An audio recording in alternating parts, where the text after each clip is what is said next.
11, 1814, the British fleet sailed into the mouth of the Patapsco River. 2 weeks before, the British had captured Washington and burned the public buildings. Now they planned a worse fate for Baltimore, a city they called a nest of pirates.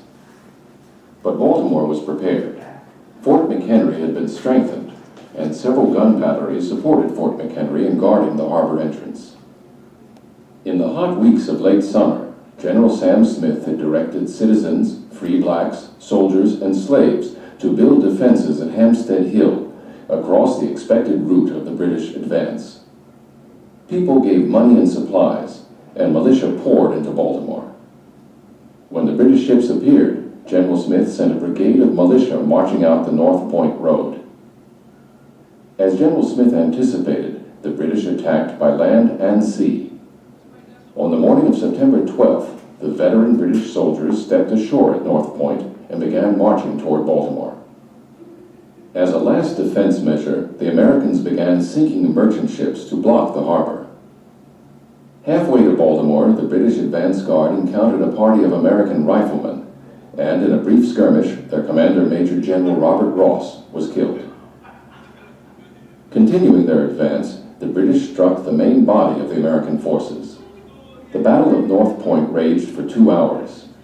British experience and numbers forced the Americans to fall back toward the city.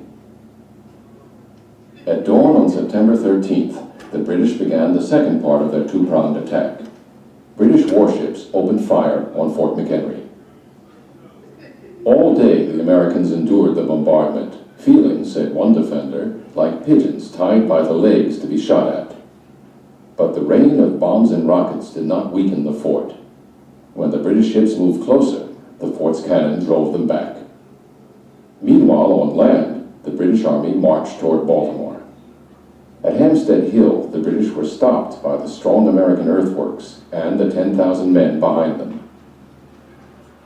Soon after midnight on September 14th, the British Navy made a desperate attempt to create a diversion that would assist the Army and break the stalemate. They hoped to land and attack the fort and the other harbor defenses, while British soldiers with fixed bayonets stormed Hampstead Hill. Under cover of darkness, British Marines and sailors in longboats rowed with muffled oars up the ferry branch past Fort McHenry. Their attempt failed. In the stormy weather, many of the longboats became lost and returned to the ships. Cannon fire from shore batteries caught the others in the water. On land, the British commander canceled the bayonet attack and ordered a withdrawal. The Battle of Baltimore was over.